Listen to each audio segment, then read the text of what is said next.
This is IGN. Good first steps, not great strides. This is your IGN review of the Fantastic Four First Steps by Clint Gage. Marvel's first family finally shows up in the MCU in the Fantastic Four First Steps, and there's a lot resting on their retro-futuristic shoulders.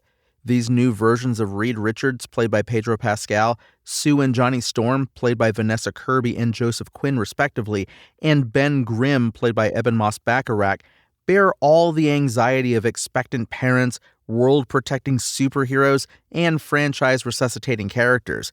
Happily, director Matt Shakman and the team behind First Steps very capably managed some, but not all of those concerns in a family dramedy that only stops working when it tries to be too much of a superhero movie. There's almost an unfair amount of pressure being placed on the Fantastic Four First Steps, expectations to do what it was most likely never designed to do. Thanks to all the things we know about what's coming next for the MCU, most notably a green-cloaked villain played by the actor who helped launch the whole franchise, Doctor Doom is, after all, both a traditional Fantastic Four villain and the next big thing for Phase 6. So yes, expectations are high. The good news is, First Steps lives up to most of these expectations. To start with, the actual Fantastic Four are great. There's a charisma to each of them individually, and chemistry between them all. It may seem like an obvious thing, but they feel like a proper family, and you can tell the actors and director really put the work in to make it so. Scenes with the whole family can deal with heavy questions one moment and lighten the mood in the next without ever feeling out of character. I truly bought these characters as a family unit. In fact, Ben and Johnny are a lot more fun together as the world's greatest uncles than they are apart. Ben in particular feels like a lot of his story was cut from the final film. It's not a huge loss because the Thing more than does what he needs to do for the movie. If Ebon Moss-Bachrach did lose some of his screen time, it was chiseled down to the right size. Johnny, meanwhile, gets a little extra to do with a pivotal bit of the story, and a little more fire with which to execute it, thanks to his interest in the Silver Surfer, played by Julia Garner. Motivation, however, is not in short supply for Johnny or any member of the family. All four of them take their jobs as protectors of Earth seriously, and take pride in doing those jobs well. I also think Pedro Pascal got Reed just right. Reed Richards has always had a lot of potential outcomes in the comics. A lot of different directions in which to stretch as a character, pun intended. Sometimes that means going full megalomaniacal Illuminati.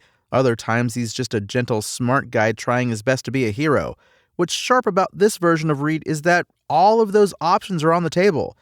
The good and the bad about Pascal's performance is that it can at times seem a little flat. There are campy moments that land in the nervous nerd stereotype arena, but in the next moment, there's something else bubbling underneath it. You can see Reed struggling with problems he can't solve, terrified by all the unknowns he's suddenly faced with. But the real star of First Steps is Vanessa Kirby. Sue Storm saves all the days. Multiple times throughout the movie, Reed, Johnny, and Ben are tossed aside, incapacitated, but Sue comes through, one time while she's in labor no less.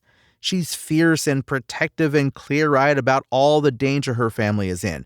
She's also the only one who can talk to Mole Man, played by Paul Walter Hauser, who absolutely steals a scene right out from under all four of the stars. But the point is, Vanessa Kirby has been one of my favorites since she was the best part of Mission Impossible Fallout, and nothing in First Steps changes that.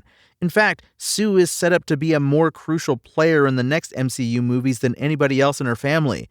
I went into the Fantastic Four First Steps wanting it to do more for the broader MCU, and that's why I think I'm a little disappointed with its specifics. It's impossible not to consider its place within the entire 37-movie, 14 Disney Plus series and counting franchise, and the heralding of what Marvel hopes will be two world-devouring capstones to Phase 6 in the form of Doomsday and Secret Wars. I've been thinking a lot about Thor Ragnarok and how the destruction of Asgard was such a propulsive force to the story, the momentum in the build-up to Infinity War. It gave Thor, a franchise cornerstone, more than just an eye patch to move forward with. It was loaded with stakes. They blew up a whole realm for Odin's sake.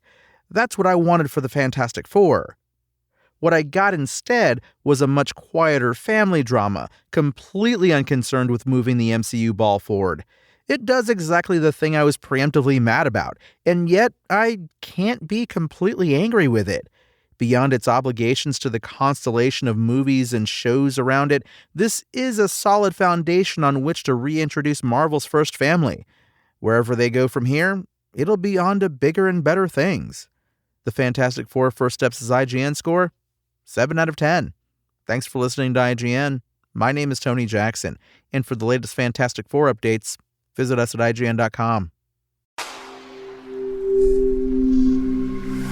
Spoken Layer.